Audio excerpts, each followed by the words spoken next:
Talk Show. I'm your host for this evening, Pastor Jaed. Please take this opportunity to share the broadcast to your friends and family. You do not want to miss my special guest, what we got tonight. But before I introduce her, I just want to say hi to TikTok people. Welcome to Talk About Jesus Talk Show. If you want to see us in landscape, you're welcome to go on Talk About Jesus. If we finish with a live, then you can go on to the talk show page. You can watch it again, and you do not want to miss tonight. It's going to be powerful and uplifting. And I just want to say, if it's your first time on Talk About Jesus Talk Show, this talk show belongs to Jesus. I'm just the host, and we get special guests who comes on the talk show, come and preach, testimonies, and please go look on the people what I had on the talk show. Now, before I want to quickly introduce my guests, I just want to tell that Facebook does take in 30 days, it takes the live stream off. So what I do, I download tonight's live stream, I put it on YouTube, and then I will put it back on the talk show page. But this live stream will stay on for about 30 minutes. We are not going live on YouTube yet. I'm still sorting out stuff, but the live stream will be on there tomorrow. You just type in Talk About Jesus. The link is as well on the talk show. So if you do have a powerful testimony or you've got something on at your church, please get in contact with me. Unfortunately, I am fully booked till June, but July, August, September, October, we can definitely make a plan. So get in contact with me so I can book you up front. And we give God all the glory for all the interesting guests what we're going to have on. And especially in March, we are getting Royas. Everybody knows Royas here in South Africa, and we're also getting. I will tell you on the end. I think that let me rather keep that for on the end. So I just want to welcome my special guest, Yolandi. You've been on the talk show, and I was privileged to go with you to Lesotho as well on a mission trip. Yeah. And that was amazing. Incredible, yeah. That was incredible. And you, like we were talking, you were about 2 years ago. It was 2 years. Actually, February 2 years. 2 years? Yeah. Okay, but we what's wonderful, she will be on again. I don't have a date on again. And in April again. So I'm looking forward to it. So welcome back on the talk show. No pressure. You keep on promising things, so I'm hoping all the promises you make we can keep. Let's hope we can keep them. But yes. Hello everyone. Thanks for having me. Yes, wonderful. So God gave you. Just give us a bit of background before you go, a little bit of yourself. Of myself, okay. Yes. Been born again when I was 19 years old, so I've yes. been born again for 31 years, so if you quickly add it up, I'm 50 years old, just turned 50. That's young. Yeah, it's young. It's the year of Jubilee, the year of God's favour, so yes. I really, truly have been enjoying that. Been a minister, full-time minister for about 25 years, of yes. which I have pastored churches, done women's conferences, back at co-pastoring a church in Klerksdorp again, so truly an old hand in ministry, a monkey but an old monkey. So and I've truly been enjoying being born again. I don't know if I was not born again where yes. my life would have ended up. So thankful towards God for that. Truly. And all that. And the first time when I met you, it was at a women's conference. My mom was with. And my mom was hanging on every word that you said because you just got a way of talking to people. And I must say I enjoyed that the day when I met you. And it was wonderful to have you on a talk show. Like I said, when she was, the Facebook took all the people what I had on. They took it all away, with all the new things what they do with Facebook. That's why I'm very determined to go on YouTube in about 3 months' time. Then it must be fully run on YouTube. So please go and like the page and go and subscribe. And that would be wonderful to get that up and running. You just get more viewers there as well. I will still place it on Facebook, but I want to concentrate more on the YouTube channel. Yeah, we spoke about the God who brings you snacks and lets you nap. Yeah, so And that time, how many views we had? 3,500 before Facebook took it off. Yeah, Yes. so it was really 3,500. yeah. Yeah. So thankful for that. It was really But it was a catching. It's like people want to say, "No, I have to hear that one." God giving me naps. Apparently, that's a thing. That's true. Yeah. And God gave you a title for, when I told her she needs to come and talk about, because we're in February month, about love, and what a title that Yeah, God Pastor gave you. Joanne, so I think it's a heaven's challenge. I'm not a lovey-dovey, touchy-feely type of human, so if there's one thing that probably challenges me as a pastor or as a believer more than anything else, it's all love your neighbor as yourself type of thing. So when you said that, I thought, oh Lord, what have you done? So, but again, that and all the ministry on the brokenness of people around us in the last few months, and it's like the brokenness is just intensified. And I said, Lord, what is it that you would want for us to share today to people listening? And that's where the theme came from. And the theme basically just in its essence says that through the brokenness, the love flows. That by my love, you will know that by your love for people, they will know that you're my disciples. Yes. Comes from that is you cannot love from an alabaster flask that is still contained. There's no fragrance that comes out. So the brokenness is part of from your love they will know. So yeah, so the theme is really around that. So sorry for those guys who thought I was going to teach you how to love a boyfriend or what. This is really truly more, how can I as a believer use the brokenness and the things that has happened in my life to actually show people that God is great and incredible. So yeah, so that's basically. Well, I'm looking forward to it. So yeah, while you talk, I'm quickly going to share it on on the page, and yes, you so I can start. You good? Please, I can start. Okay. So there's certain things, even as being a believer for 31 years, certain things happens, and I read them, and they kind of. They just blow over your head. You read them and you hear them and you understand them, but they just never fall into your spirit and they never become part of your spirit. And one of the things that I think, because the Lord has really protected me from being too broken most of my life, was this thing about the woman breaking the alabaster flask. And I thought, at some point, yeah, you could have probably just washed his feet, and that would also have been okay. Any act of obedience and any act of worship would have been okay for Jesus. I'm not sure you had to do that and break the flask. And you know, as a person who's never lived through that, sometimes these things just blow over our heads. So, and really the experience with ministering to people in the last few months, but also what God has put me through has put me at a place where I understand if there's not some form of brokenness, the flavor and what is inside of me never gets out.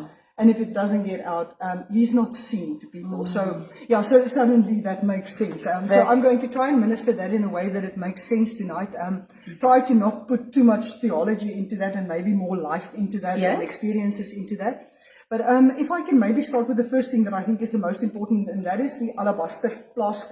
Let me first start with this. The Bible talks in all four of the Gospels about a woman that came to Jesus, broke an alabaster flask, poured out the oil on his feet, and then washed his hair washed his feet with her hair. So all of the different Gospels tell it. It's not just one. All of them tell it.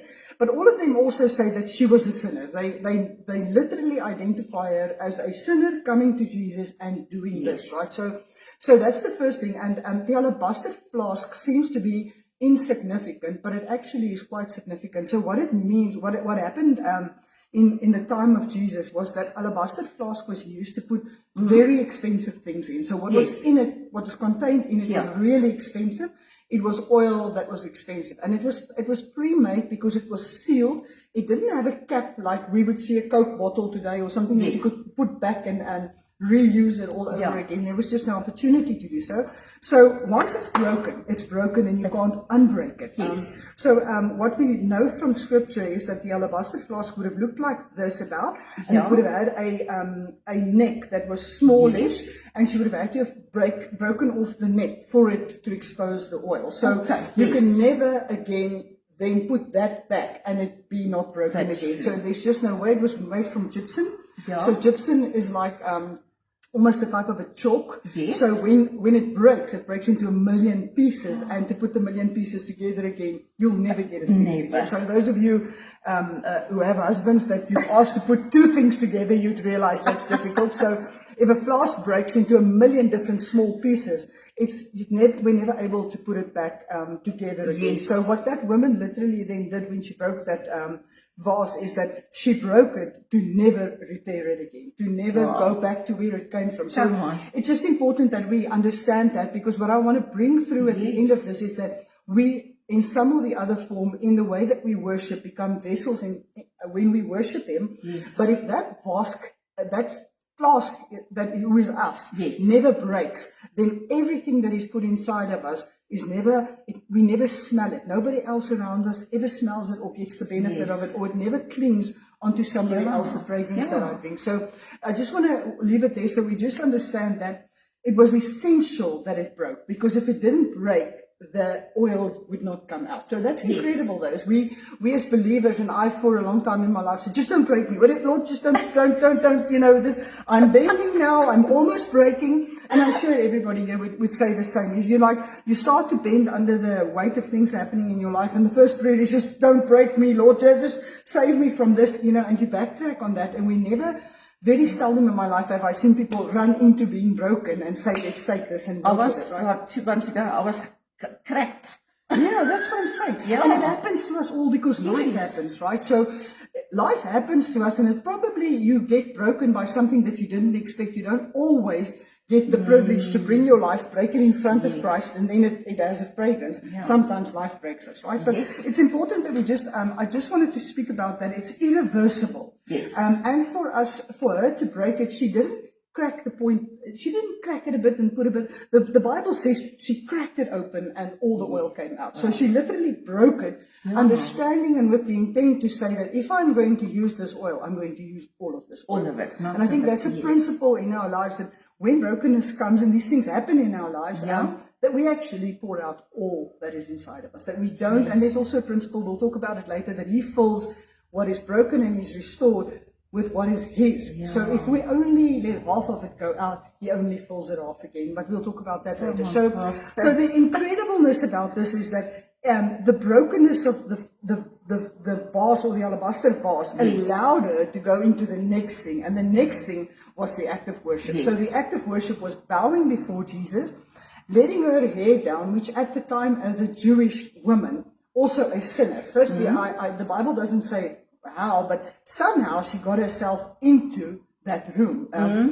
If I think about it today, and I've got to just play it off in my mind a bit, I think it's that undeserved grace that we have, that the Holy Spirit allows us into the presence of Christ, or the presence of God. Yeah. And somehow we sit next to the table, even though we don't belong there. The same with her. She's a sinner. She's she's somehow finds herself in a table or a room with Pharisees, those who know the law and know God, with Jesus and His disciples. My question is, how did she get there if it wasn't for grace, right? Yeah. But she's there. And she somehow decided that I am going to take this alabaster vase with me when I go. Yeah. So I just want to say something about that, and that is intent to worship. That is intent to go and break this and worship at His feet. Sometimes we make worship something that is just, oh, Jesus is here, let me put my hands in the air. Worship is intentful. So she, with intent, went, whether she had the vase or not, we wouldn't know. Yes. But somewhere she prepared a vase that the Bible says a year's worth of wages. It was an expensive vase for those expensive things. But I don't even want to talk about that, apart from the fact that we need to understand that we were bought with a price and we are expensive. So if we are vessels, what is inside of us is also expensive and bought with a price. But that's not what we want to talk about today. What I want to talk about is that she came with that vase prepared. She didn't see, oh, he's Jesus, and then ran off and went and got the vase. She came with it prepared. So an important thing to understand that we should be prepared to worship at all times. We should want to worship. She probably heard, I'm assuming, she heard Jesus is there. And she fought her way to where He was with the alabaster vase under her arms. That's what I can imagine. In the same way, maybe underneath her clothes, because she didn't want to show people. Because somebody would have stolen it from her or mugged it. Yeah. If you live around our area, they would have mugged you 4 times. Exactly. So, how she got there, the Bible doesn't say, but I think it's the same type of thing that woman did that said, can I just touch the hem of his garment? Yes. If I can just get through the Yes. crowd. And how else do you sit in a room of Pharisees, people who think they know the law, and get to the master's feet unless you do something incredible? And Yes. that, so the plan from the start was the worship today will be extravagant. And she planned it from the start. Oh, So maybe gosh, my dear question Lundy. Amen. for you today is, when last did you extravagantly Yes. plan extravagant worship? Did you set time aside, worship God in such a way that he actually deserved? Come on. Broke through the crowds, made sure that you got Yes. close enough to him and had what you needed to worship him, right? So that Yes. is, that for me is the most important thing. She found herself in that room, undeserved. A sinner did not belong with Pharisees and the Messiah. So she's already there, not Yes. by invite. So now she breaks this vase, and it spills, and the fragrance immediately fills the room. So what happens is, if we spill something and it just is contained like that, only I smell it. If I break Yes. it over the master's feet and it flows everywhere, Yes. everybody smells it. Yeah. And in the same way that Pastor Joe and I left some prawns in my car about 3 months ago, and left it in the prawns in the sun, right? Yes. So I can tell you what a car smells like if you left prawns in the sun for a day or two. The stench that you Yes. cannot get out, right? Yeah. And I'm assuming in the exact same way that stench just infested everything, so did the smell of this Yes. when she opened it, and the aroma of bliss. Exactly. So even though the intent was to put it over his feet, everybody else became Exactly. actually became the Yes. beneficiaries thereof, right? So then she goes and she does the next thing. So firstly, unacceptable that she was there. She Yeah. didn't belong there.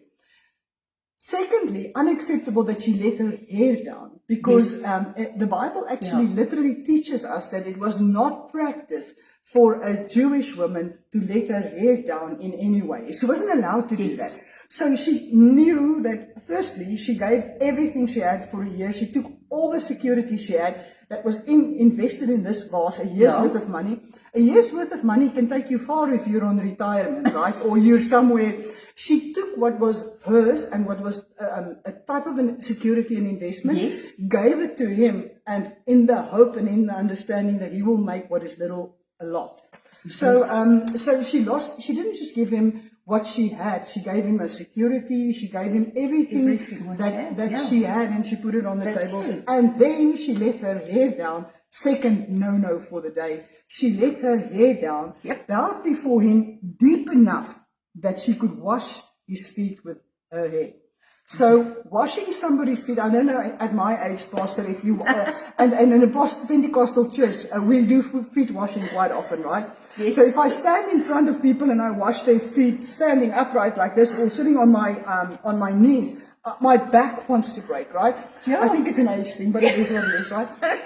So any one of you who's ever washed somebody's feet would know that even sitting upright, washing somebody's feet is a feat. Doing it is it's a mission, right? Yeah. This woman bows down so low before the Messiah that she could literally wash his hair, wash his feet with her hair. So she bowed so low Just that she was imagine. literally in proximity Yeah. to him. Her hair touched him. So, and I think this is an important thing to understand, that proximity from far, proximity matters. If Yeah. we stand far, we hear different than we hear when we are actually touching his feet with what society says we shouldn't Yes. be doing.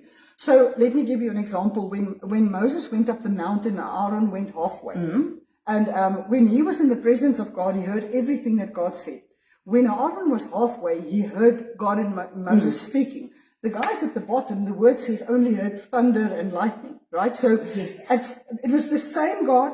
Moses heard clearly, Aaron heard halfway, and the guys at the bottom, far in proximity, only heard thunder and rain coming down. Yes. So proximity matters. So she knew this, and she wasn't blessing him from afar. She was blessing him from close by, Come on. touching him in the same way that woman did and said, touch the hem of his garment, touch him. Don't just stand there. And we have this as Pentecostal people. Either we go in and we jump into the deep side, or we stand and look at people that jump into the deep side and think, you must be crazy, right? Yes. What are you doing? And for a long time I was sitting there thinking, woo-hoo-hoo, what are you doing, dudes? What are you doing? And I realized you get believers that are touch the hem of his garment people. Yeah. And then you get believers watching people touch the hem of his garment, and that's two different things. So again, also here it happens, this woman breaks what she has, everything she has, she worships him, and we've got Pharisees sitting on the other side, and those who know the law and knows God, saying, what is she doing? She's a sinner. So we will always have the haters, right? Yeah. Those ones that understand God and his laws better than you who live his laws.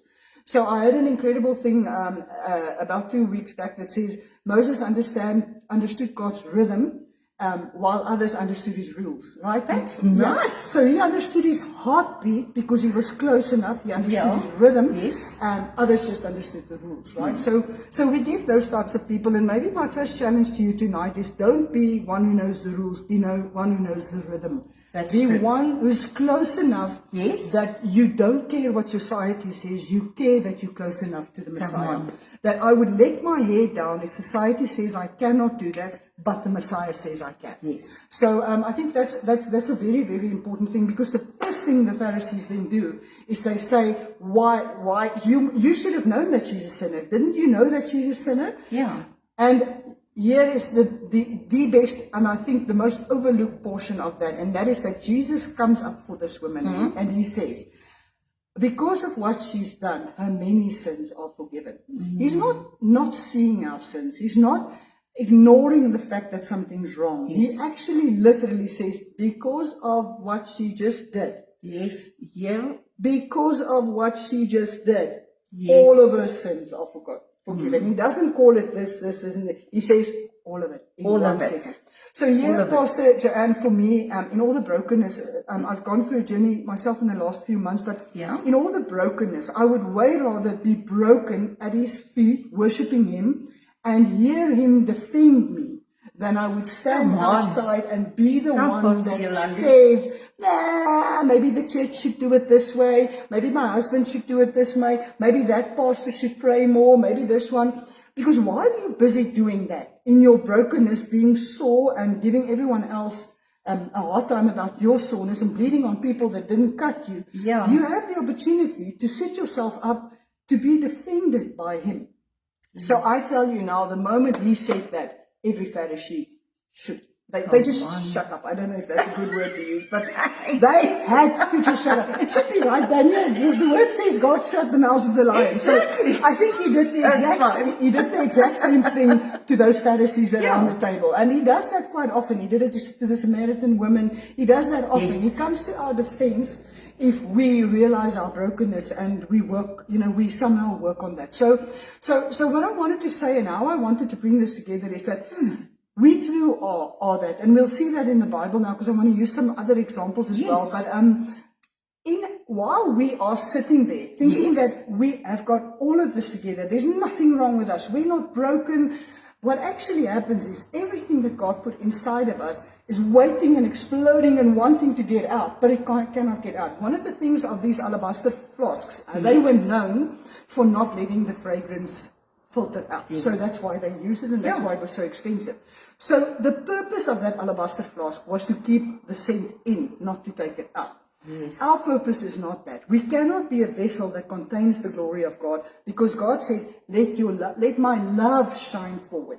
So we can't be this vessel that keeps, thank you, Lord, for your love. Thank you for your love. And thank you for your giving. And thank you for your giving. And all we are is gimmies. But it contains, and we become this fat alabaster flask, and at some point it has to, at some point we just come this fat little thing, and we smell like nothing. And nobody gets a fragrance from us. Nobody understands. If we don't walk into a room and say, we're a believer, nobody knows that.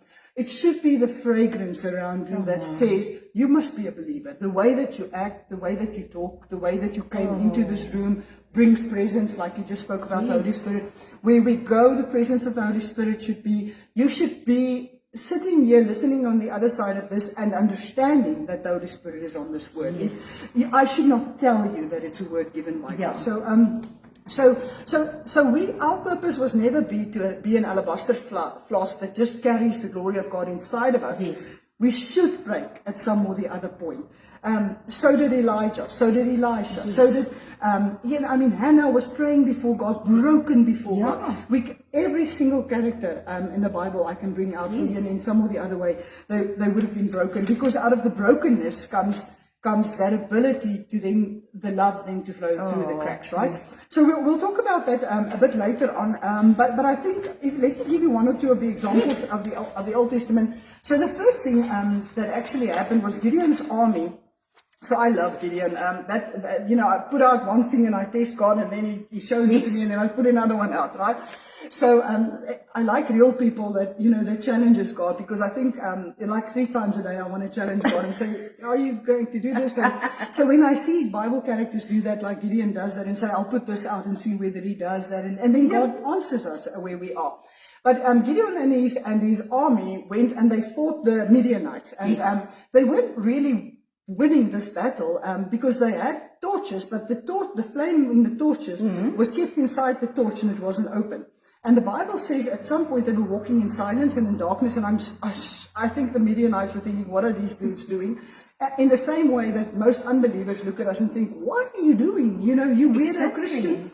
You're walking all around in weirdness, and they only said that to Noah until it started raining, right? And That's true. and they only said that to Elijah until God brought fire from heaven. So at some point God answers, and when he answers, it's a whole different story. And the same thing happened here with Gideon. So the Midianites were probably looking and saying, "Are these guys going to do this the whole night?"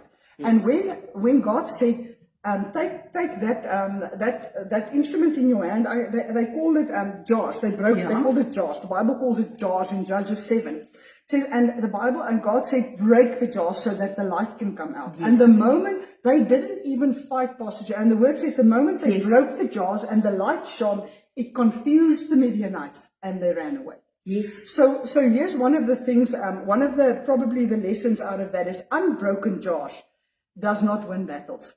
Yes. When the jar breaks and the light comes through the jar, that won the battle, right? So maybe you're trying very, very hard today to keep this together and to keep that jar intact. Yes. And you're losing wars because you're doing that. You're losing battles because you're refusing to break something where the light of God's supposed to come through. So that was what we learned from Gideon. You see that in Judges 7 verse 19. I'm not going to give you scripture today, right? You're going to have to believe me. Okay? That's fine.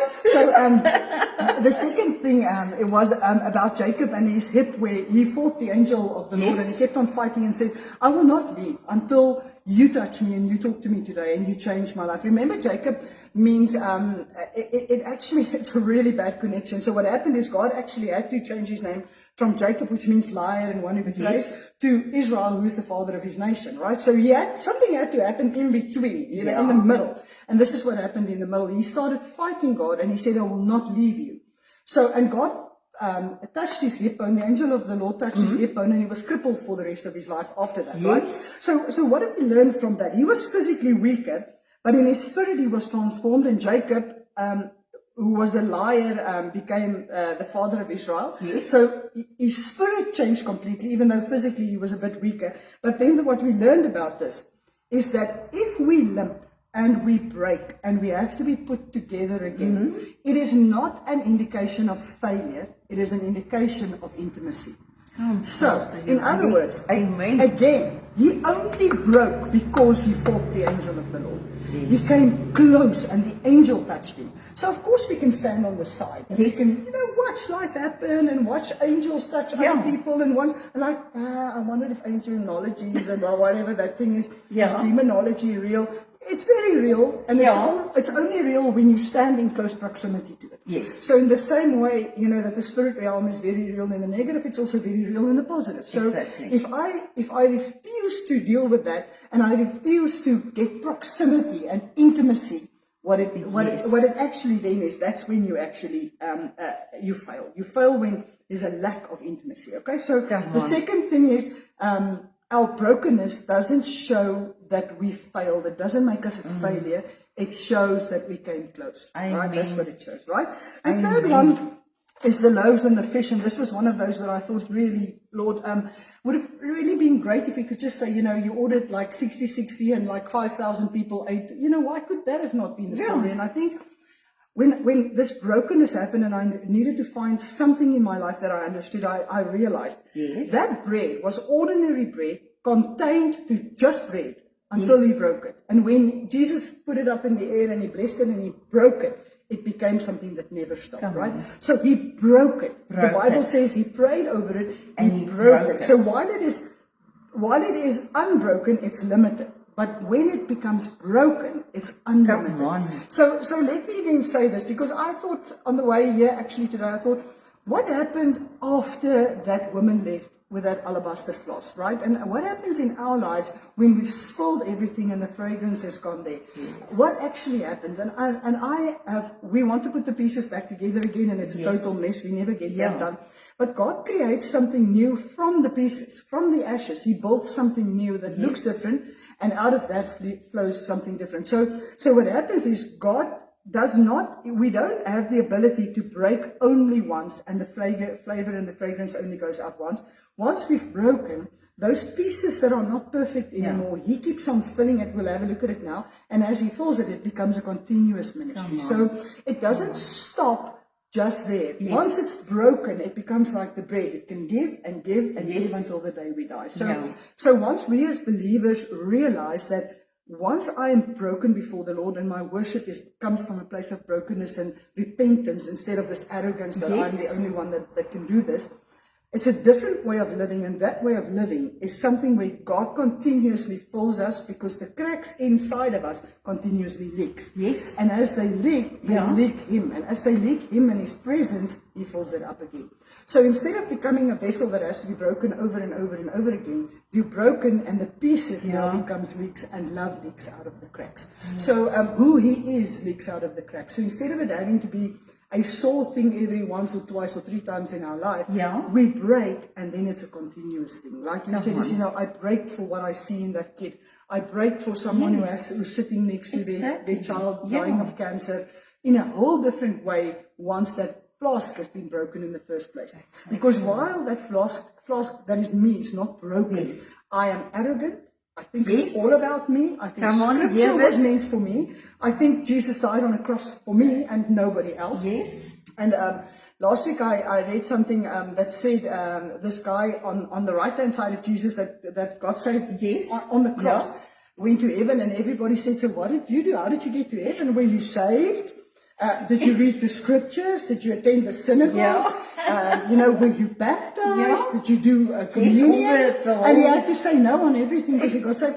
And then they said, so why are you here? The angel said, so why are you here? And the person answered, he said, the man on the middle said, I can come. Amen. It's as easy as that, right? The man on the middle cross said, I can come. So once we understand that is grace and mercy. That is when you break through and you understand the man in the middle said, this one can come, that one can come, that one can come, that one can come. Yeah. But as long as we sit here with our alabaster flasks, and there's nothing wrong with us, Pastor, and I pray every morning. I know about 10 million things because the whole town is telling me what you're doing behind my back. So that's the thing about being a Christian, is if we don't live really godly lives, people talk. You're the only one that thinks that you're keeping it under wraps, right? So I've looked at Christians and I thought, if you knew what I knew, dude, you wouldn't act that holy. Because your children are telling me stuff. Your wife is telling me stuff. Your wife's friend's telling me stuff. Your mother is phoning me, telling me what a devil you are, but you've got your flask, right? So, and we'll have a look at that now, because that's the other thing that I always go back to David in some or the other way. And David, doing this massive thing, and what we see as a massive sin. Yes. He shouldn't have done that to Bathsheba, and this and that and that and that. And as humans, as Pharisees sitting around the table, we say, do you know what a sinner he is? But Jesus does the same thing to David than he did to the woman. And so what is the difference then in terms of this? He doesn't offer excuses. David doesn't come and say, yes, but Lord, yes, but Lord. He immediately repents. Yes. And I think that to me says the way we should be living and the way we should be breaking is bending before His majesty and not our own, right? Not our rules, our ways of thinking, and what will the world say, and what would the parents at the school say, instead of bending low before Him like the woman did, and finding mercy and having Him defend us. So David is also the same person that said, so he broke before God, even when God took his child that was born out of that illegitimate relationship. Yes. God, he went, and the Bible says he worshipped and he worshipped and he worshipped and he begged God to not take this child's life. Yes. The baby died, and then the Bible says he washed his face, went back to the temple and started worshipping God. Yes. There's something in being broken and understanding that God is sovereign, and I made this mistake to start with, and I'm carrying the consequences of a mistake that I want God to keep this intact, but it's already broken. Yes. So I can just as well break it open before God and let God defend me. So it's the same. Let me read you this scripture. It comes out of Psalm 51. It says, Psalm 51. It is the same David that stands before God with his child. God didn't save that baby. Yeah. And then he said, God, I know this about you. A broken and a contrite heart you will not despise. I know that if my heart is broken, Lord, you will not despise me. So, and we get this idea that brokenness is always God's rod. It's always, you are broken because you didn't listen. You are sick because you didn't listen. It's not God. It brings God closer. His word actually says he comes close to the broken heart. It's the exact opposite that what the church sometimes teaches. He comes close to the brokenhearted. He doesn't run away from the brokenhearted. Yeah. And David, who he called a man after his own heart, God did that. He says, Lord, I know, I'm a man after your own heart, and I know a broken and a contrite spirit you will not despise. Therefore, let me be broken and contrite. The way that I feel is the way that I feel. And maybe, Pastor Joanne, this is something I want to say to those people listening. Stop acting like you're not hurt. Stop acting like you're not broken. Stop acting like you have not fallen apart. Stop acting like the death of a baby is not an issue. Stop acting like the death of a spouse is not an issue. Yes. Like maybe even the fact that you're no longer praying and no longer reading the Bible, the death of that relationship is not an issue. It's an issue. Yes. And we need to mourn that, and we need to fix it, and we need to repent about it and sort it out. Yes. And that means God puts the past back together, but it will never look the same again. Yes. It doesn't mean that it's wrong. It shows intimacy. It shows that the beautiful. Creator of heaven and earth touched my life and put me back again. A different way, right? Yes. A bit of a different way, right? Yeah. But that allows the love to go through. So Beautiful. God is not impressed by our performance. Not at all. He's never been. We think it is, but I mean, Elijah outrides a chariot. That's how great he was. And then he gets scared of a woman, right? So the performance is not what God wants. Yes. He does allow us sometimes to perform, and he uses that to show the world that he is God, and he can do that, and his children are blessed. But he's not impressed by the fact that you run the fastest in your school, you get the biggest bonus at your workplace. Yes. We are impressed with that. God's not impressed with that. He's way more impressed that we repent. Yes. And that we bow down before him, and that we bring worship that costs us something. It doesn't have to be a year's worth of wages. It has to cost you something. We can't keep on worshiping out of nothing. Yes. We can't go to church and say, I'll bless the pastor with 50 cents or 20 cents. It has to cost you something. That's when God comes to us, right? So I'm not saying go give somebody $1,000 right now. I'm just saying if you are able to do 1,000, you should be doing 2.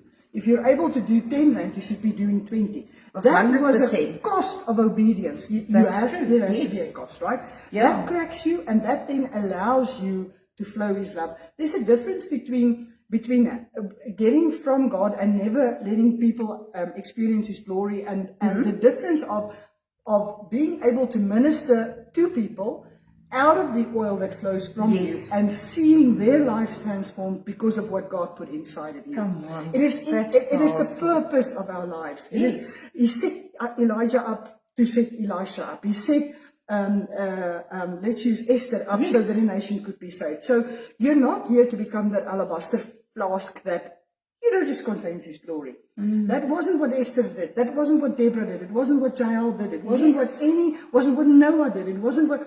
But it takes something from us. I tell you now, even if Noah was sitting on that ark, gloating, which I don't think he did, but even if he sat there gloating at all the people drowning around him, I tell you, there must be a brokenness in him at some point where he realized all of these could be saved. Should I not have worked harder? Should I not have done more? Should I not have? that's just the thing about being human. When we start looking at people that are lost, that's when you realize, out of my brokenness, love flows. If you look at a lost person and it does nothing to you, you've not broken enough. If you look at a sick person and you don't want to take your hands and lay your hands on them, why not? You know, if you see somebody that needs the gospel and you have no desire to give it to them, are you broken enough? Is my question, right? It's not because the Bible says I should testify. It's because of the oil that came through me and the love that flows through me. I want to testify, not because it's a biblical instruction to do so. Yes. So just to get back to that so now this is broken. Now, just an example of the widow and the widow's flask. So she didn't have anything. So Jesus said to her, you've got nothing. Bring as many of the flasks and vases that you can find, and I will fill it with the oil, right? So this is a biblical principle. If you bring your broken vase or your broken alabaster flask to him, he will fill it again and again and again and again to overflow. Yeah. Even if we look at the wedding in Canaan, the Bible says every single thing that they brought and they filled it up, he changed it to wine. And it is the measure that we believe is the measure that he fills up the oil and it flows through, right? So there is space for overflow. When we are really desperate and we're really broken, he fills it and there's space for overflow, right? So let me just give you one more example. It's powerful, right? Probably the most amazing example of it all that. Just remember, in the Old Testament, when something was broken, it wasn't an acceptable offer, right? So if it wasn't a perfect lamb, it wasn't an acceptable offer. If it was broken, the priests would send it back. Say, bring something that's perfect. You couldn't bring a dove, that had 1 foot or whatever. They would send it back. It's not as perfect. It should be a perfect offer, right? Even when the Passover came, because the word said, what I read in the word is, go take a perfect lamb. And put it in your house, and I will tell you when to slaughter it. It had to be perfect, right? Not broken, perfect. But when Jesus hung on the cross, it was his brokenness. It was his broken body that brought salvation. It was the brokenness that brought healing for our lives. So him hanging on a cross showed us, him doing miracles, showed us how to live, showed us how to believe, showed us what we should be doing on a day-to-day basis. But only when he broke on the cross can I have salvation forever. And you and I can now pray for people to be sick and they be healed, and for the dead to rise, and everything that comes from that, right? And only because of that, the tomb came, and then came the resurrection, right? Let me just go back. When this woman washed his feet, he literally, his words, the words that he used were, "She's preparing me for my funeral." So that woman, who wasn't supposed to be in that room, who got herself into the room, prepared with an alabaster flask, got to him so closely in proximity, to this day, is part of the story every time we tell about the death and the resurrection of Christ. She prepared him for what others wouldn't do when he was in the tomb. So we sometimes think that our brokenness and the things we've got to do in our brokenness has no value. That woman's name isn't even mentioned in the Bible. It just mentions her as a sinner. So the way we live has eternity value for generations after us, and the way that they see Christ. So the seed that we plant, sometimes we don't see the end of it. Sometimes I might not see my children's children being saved, but I'm saved because my grandmother was a Pentecostal lady who served the Lord with a banjo in her hand. And I mean, I never even knew her, but I knew the fact that she somehow intervened herself into God's story allowed me to be in God's story. So his brokenness brought life and everlasting life for us. So love only started flowing from the cross. I think it's Chris Tomlin that says, "Your love ran red." I think he sings a song that says, "Your love ran red," as the love ran from the cross as his body was broken. So. And even to this day, we celebrate the broken body of Christ when we do communion, right? As often as you come together. So love reached through the cracks when he broke, not when he was complete. Insane, right? It's a really insane. So why am I telling you this on a Valentine? Because we can't. Eros love takes you on a date, right? It takes you on a date, gives you red flowers and little teddy bears, and that's Eros love, right? But the agape love of God is something that happens every single day in our lives because he broke. Because of our vessels that are broken. And of course there has to be Eros love. Somebody needs to give you a teddy bear somewhere in your life that you don't know what to do with it a year later, right? somehow somebody needs to give you a chocolate that actually goes bad because you don't want to eat it. So these stories are part of our being, and they have to be there. But, and we celebrate that on Valentine's Day, but there's also a lot of people sitting here that maybe their husbands died, maybe their husbands abused them, maybe their wives abused them, you never know, right? Yes. And maybe that full Eros love thing, maybe they won't be getting flowers on Valentine's Day, maybe, So sitting here telling you about how God designed men and women has a purpose, but it has better purpose if you understand how the love inside of you flows into other people's lives, broken even better. Because if it's not broken, there's no fragrance, right? So it's the same with Paul. It's the exact same thing when we feel like we're broken to pieces and we cannot do anything anymore. Jesus answers and he says, "My grace is sufficient for you." So in the brokenness, he brings his mercy and he brings his grace. And what grace and mercy does in a second to repair what was broken, nobody can compare it. It's incomparable, that experience with God when he takes what was broken, either by the world or probably by his intent, whatever it was, and he comes and he puts it together, and suddenly you co-work and you co-labor with the Holy Spirit. That was his intent for our lives. So as long as you're sitting there, not broken, not wanting to be broken, you don't co-labor, you just want eating and eating and eating and eating. Yes. Okay. So maybe then in summary, if there's anything you want to add to that, but a jar has to be broken for the light to shine out. So the light shining out causes the war to be won. So that's important, right? So it's important that we break these jars that contain the light inside of us. The word says you are like a light on a mountaintop, and it shouldn't be contained in the same way that salt shouldn't be contained. So as long as you're carrying this in that jar and the light is not there, the brokenness, when it's not broken, there's no light. When there's no light, there's no victory, right? Then the other thing is, God blessed Jacob only after he touched him. Only after he made him, he touched his hip. So sometimes the blessing comes even through your brokenness in your body or your limping, right? You might not run as fast. You might not have all the answers. You might not be as solid a believer as you thought you were because of the limping. But it's intimacy, and intimacy and proximity is better than knowing things. So I want to encourage you, get to know his rhythm, not his rules. Get to know that is powerful. Of God. Get to know his rhythm, not his rules, right? Then the second last thing is that crowds and many are fed only when the bread is broken. So you feed this much if you don't break the bread. If you break the bread, many are fed, right? So it's your choice. Either your life has this much significance because you never wanted the bread to be broken, or your life has unlimited significance because you allowed the bread to be broken in his hands. Then the second last thing is that oil multiplies in only vessels that are empty. So at some point that vessel needs to empty itself so that you can put new oil in. And then maybe the last thing is that grace, the grace of God and the mercy of God and the fullness of heaven comes down. The Bible says it is close to those that are broken in heart. So it's like heaven pitches up with a full chariot, the Father, the Son, the Holy Spirit, and hovers over a broken and a contrite heart. So if you sit there saying you're never broken, he's close to the brokenhearted. That says, I would rather have my own pride than have the whole Godhead walk into my situation because he's bad. So it's a stupid decision. For you thinking that it's a good decision, it's a stupid decision. If you would rather be arrogant and you'd rather be right than have God defend you in rooms that you're not, then that choice is yours. But after today, you cannot say, I didn't know. You have a choice. Your arrogance stands in the place. Your unforgiveness stands in the place. You knowing better stands in the place.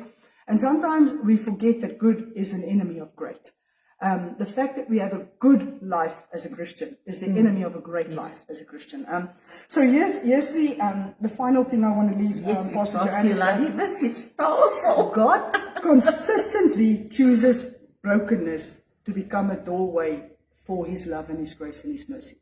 So if God uses brokenness as the doorway in, then you should create that doorway. You should allow that doorway. And then the very last thing, love doesn't leak we don't love others in spite of how broken we are. We love them because of how broken we are.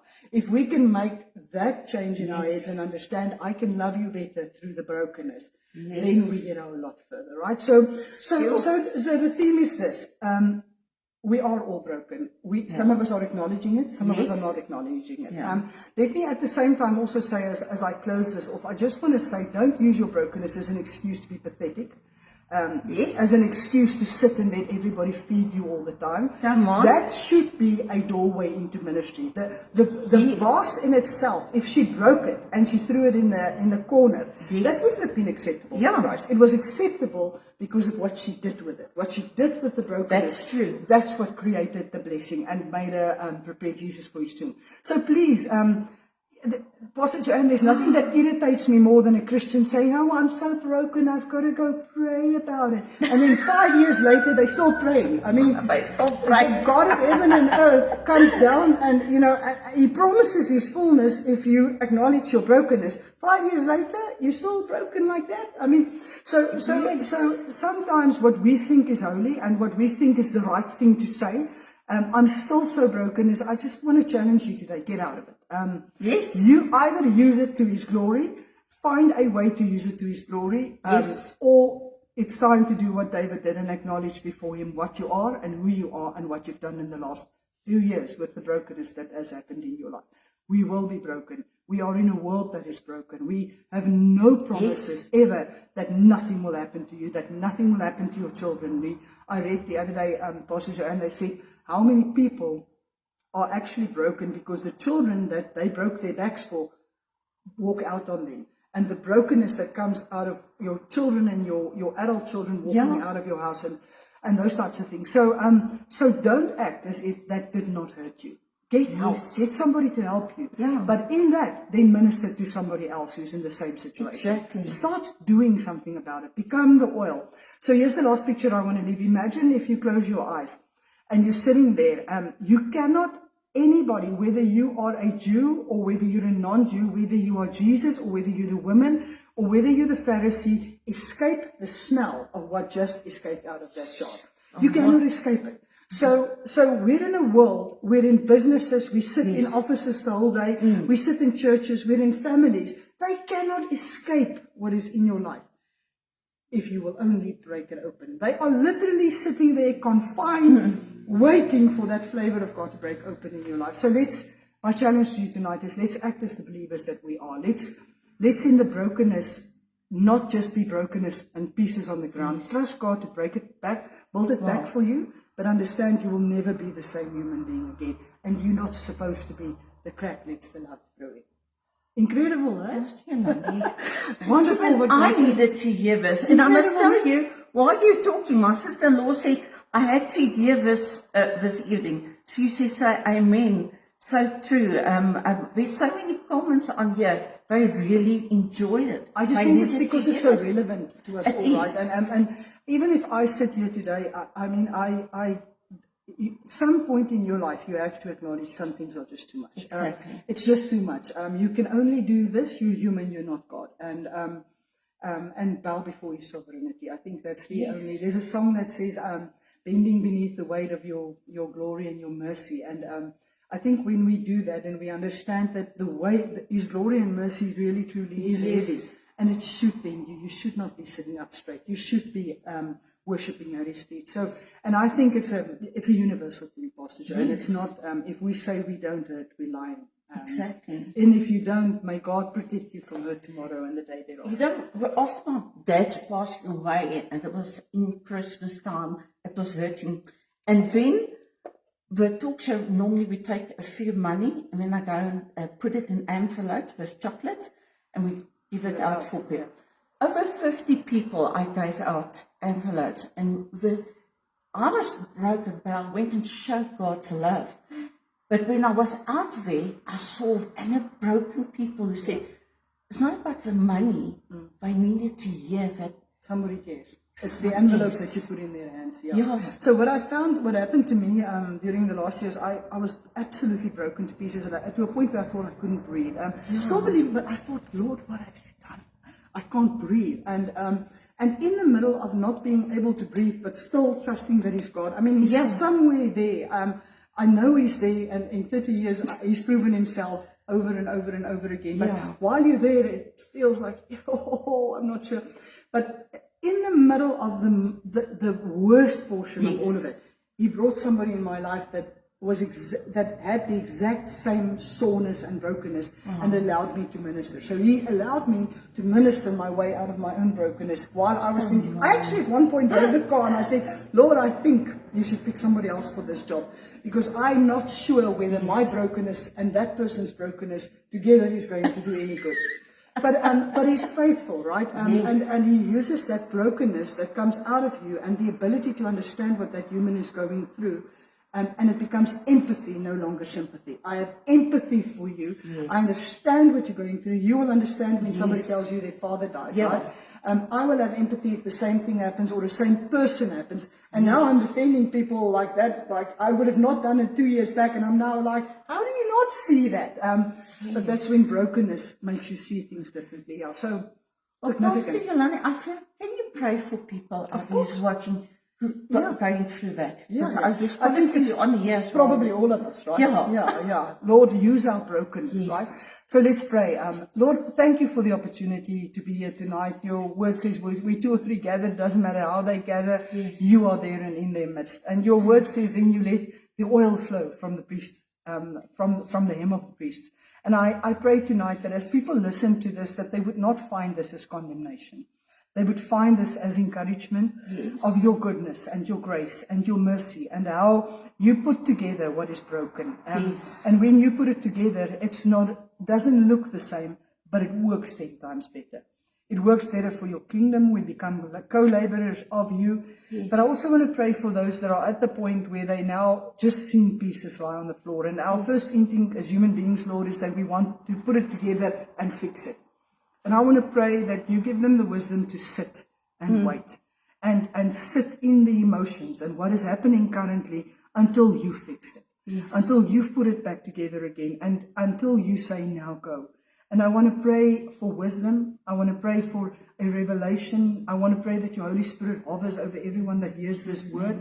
And as you hover over them, like you did in Genesis, that you would create order out of chaos, that you would speak, and in one word that you would speak, you would create that whole flask to be rebuilt again. But I want to also pray, Lord, as it rebuilds, that you fill it again with your Holy Spirit, and that you would continuously fill it with your Holy Spirit, like you did with the widow's flask. Like as it leaps out, and as the love of Christ leaps out of our humanness and our being, also at the same time, you fill us up and over again. Lord, it shows proximity. For you to fill it up, it means you have to be close. And we would want to live that way. I want to pray for those, Lord, that have not heard you defend them, that have never heard you defend them because they've not been close enough. I want to pray that you show them how close enough in their life means. Whatever it means, it might not mean washing your feet with hair, but what it is in their lives, show them what proximity means. Lord, for one, it was fighting with the angel. For another one, it was washing hair. And there's so many examples in the Bible. Show us what it is for our lives so that we can get proximity. And when we're close enough that you can defend and say, I know her.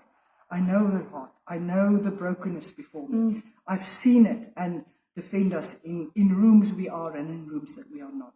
Thank you for your faithfulness, Lord. Thank you for mercy that woman didn't deserve. Grace she found that she also didn't deserve. The same in our lives. We don't deserve the mercy you give us, and we don't deserve the grace you give us.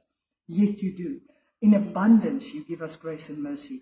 So I want to pray for everyone tonight that heard your words, that it falls into their spirit, and that the Holy Spirit waters and grows what needs to be done. Lord, and we spoke a lot, and not all of it has to be remembered, but I want to pray that whatever needs to be remembered is vividly remembered, and you remind them consistently of it until it changes and it brings them to action. Thank you for this opportunity to minister your word. Thank you, Lord, that even as a broken vessel and I sit here, you still allow me to minister your word. A perfect God's perfect truth. You put it through a broken vessel. And I thank you for that opportunity tonight. Be with everyone. Bless them, Lord. Keep them. Your word says they are blessed and they are kept because you are good and not because we are. We thank you for that. Amen. Oh, That's powerful. Amen. Hallelujah. You know, that is powerful, people. Please share it. Let me just do this quickly. TikTok normally thinks that they just want to make sure I'm not a computer. So when they give me this puzzle, they think I've got nothing to do. So they give you this puzzle to, so guys, we got 3,800 likes already, but I saw here on Facebook a lot of people liked it. As I look, it's still going live. And yes, we'll just say amen, hallelujah. And It's a truth that's universal. That it is. I got you a flask. love more. No, but I must tell you about when I saw this. Normally I end the talk show, we love you, but Jesus loves you more. Yeah. So, loves you more. So, I couldn't get one with Jesus on. So it said, loves you more. Oh, you know, wonderful. so it got loves you more. Thank you, There is Pastor some Joanne. chocolates Appreciate it. in there. Thank you. So I want Appreciate you to say thank you for coming on the talk show. Love being here. Thank I you so have much. to show them this. I think it's so cute. Look, dear. Guys, look at this beautiful heart cake. What she brought for me. Look here. It looks so wonderful, eh? Nothing that chocolate and cake doesn't fix. Exactly. Absolutely not. This is so special. And before you guys go, and before I can, I just want to tell people, where can people get hold of you? Do you go to churches and to women's conference? Yeah. Can I we, minister book you? wherever All right. they would like to. They could either let you know, or I could give you my Yes. email addresses. And I mean, I'm at the church in Klerksdorp every Sunday. I minister at the church in Klerksdorp. I Yes. drive through every time, minister, and we're there, and we're part of an assembly that we just started in September called Yes. the Grosha Assembly. Yeah. But I mean, I go all across the country. I live in Cape Town, and I stay in Joburg, and I minister in Klerksdorp. It's a kingdom thing. So Get her for your women's conference or anything. Believe me, the women will love it. and it's powerful. So I just quickly want to say, let me just open there. The 26th of February, we will have Apostle Hannes and Prophet Mandy from Frontline City Church. Yes, Susie, that's your spiritual mother and father who will be here on the 26th. They are coming to talk about a marriage. Now, me won't give any advice on marriage. I stay about, but we can learn if we find our how not husbands. to do it, right? Exactly. Yeah. So the 26th they will be on here, so you do not want to miss it. So put it in your calendar, and even if you are single, you do want to listen to it because it will help you. If you meet someone and you want to get married, that will help. In March, you also don't want to miss. I'm not going to say who's all going to be on, but we are going to have Royas. He's well known, but that evening, it will be Afrikaans because I don't think he can. I think he can talk English. I'm not sure. Devin Hofmeyer will be with him. That's Steve Hofmeyer's son. So they are now at the moment in Israel, and they both there together, and they're coming to tell us about the interesting things and what they explore there in Israel. And I mean, you've been in Israel, I've been in Israel, Life-changing. and it's life-changing. If you've never been to Israel, do that.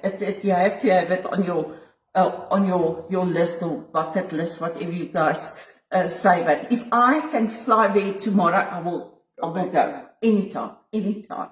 So they at the moment there, and so they will be in March. So please follow the page so you get notifications, and I will do the ads up front. So yeah, but like I said, we will be back on the 26th. Remember, every second Thursday we got a talk show. And if you got a testimony or you can sing, worship, please get in contact with me. We still got another July, August, and Women's Month. We're also going to have wonderful women coming up as well. I'm just waiting for the go-ahead when I can advertise them as well. It's a well-known person. She's an actor and singer.